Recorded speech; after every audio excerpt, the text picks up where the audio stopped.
और हमारा मन तो कितना निर्बल है, कोई रिसेप्शन में या प्रसंग में जाके फिर वापस घर आते तो चर्चा क्या होती है देख लेना।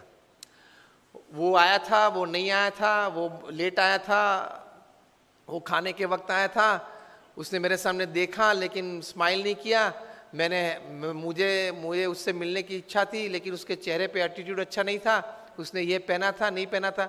2 घंटे तक फंक्शन के बाद घर में यही चर्चा होती है सबके घर में, यस और नो, वे आए थे वे नहीं आए थे, उसके लिए आप फंक्शन में गए थे। Half of the time we don't know what we are doing. 50% जीवन तो यूं ही पानी में चला जाता है, हमको कॉन्शियस स्टेट में पता ही नहीं है कि हम क्या कर रहे हैं। बारात निकलती है तो तीसरे मंजिले पे खड़े खड़े, सुबह में एक तो देरी से उठा है, 10 बज गए हैं तो भी ब्रश करते करते वहां थूक रहा है, स्वच्छ भारत प्रोजेक्ट बिगाड़ रहा है प्रधानमंत्री श्री का, और फिर अंदर आके बोलेगा बारात 20 मिनट तक देखी, दोनों जम नहीं रहे, तो दोनों को जमाने की जिम्मेदारी तेरी थी, और अगर नहीं जमा और कुछ हुआ तो एक की जिम्मेदारी तेरे पे आने वाली है। एटीट्यूड्स हमारे बहुत चीप हो गए हैं। तो मन जरा दृढ़ रखना, accept and welcome wrong attitudes and insults in life. देख तो लो, चेक तो कर लो आप इमोशनली कितने स्ट्रांग है, इमोशनली आप कितने स्ट्रांग है। चेक कब होगा? जब आपका किसी ने अपमान किया, जब आप प्रतिष्ठित हो और पोजीशन पे हो, आप अथॉरिटी हो, फिर भी आपकी मनमानी के विरुद्ध कोई अगर ओपिनियन दे और वो भी मीटिंग में दे और मीटिंग में सब मेंबर्स उनको सपोर्ट करे, whether it is pre planned और spontaneous, that is also different story. उस वक्त आपकी अंदर की हालत कैसी बनती है वो आपके एटीट्यूड पे निर्भर होगा।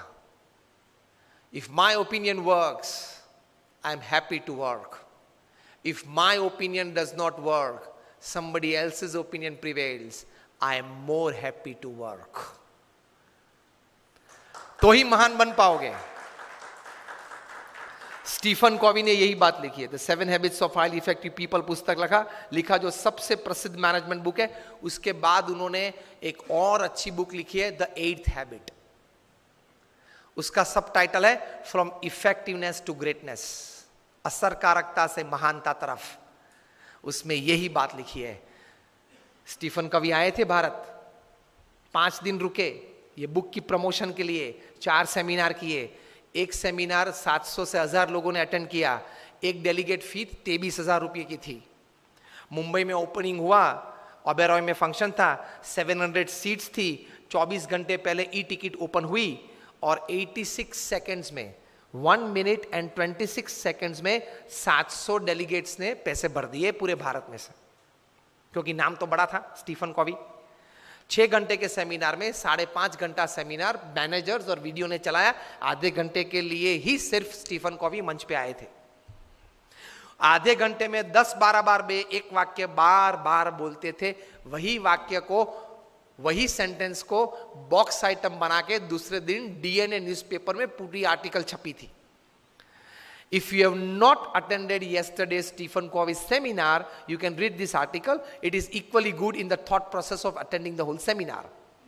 और अगर आपको पूरा आर्टिकल पढ़ने का समय ना हो तो ये बॉक्स आइटम आप पढ़ लेना। ये बॉक्स आइटम में जो बात लिखी है, that was the sentence that Stephen Covey talked again and again, perhaps more than 10 times in his half an hour of physical presence upon the stage. और वो क्या था? Don't expect others to change. First change yourself, others will follow. वो व्यक्ति मुझे अनुकूल हो वो बाद में सोचना, पहले कौन सी जगह पे मैं उनको अनुकूल हो सकूं वे पहले आप सोचे। This is spirituality in management. Upanishad में ये बात है। All credits to Stephen Covey ये विचार के हिसाब से, लेकिन ये विचार हमारे उपनिषद में है। Don't expect others to change. I am quoting Stephen Covey, not just word to word, but letter to letter.